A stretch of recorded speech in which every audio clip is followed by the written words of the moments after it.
Experiments have proven that wearing latex gloves prevents my fingers from working dexterously.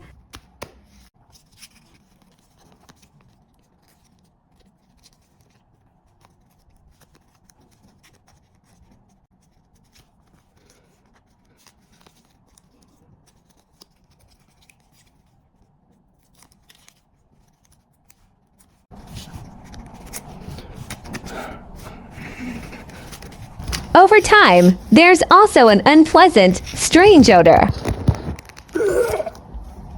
Nitrile gloves don't. They don't have the thickness of latex though, which happens to make them fit my hand better and allow my fingers to remain nimble.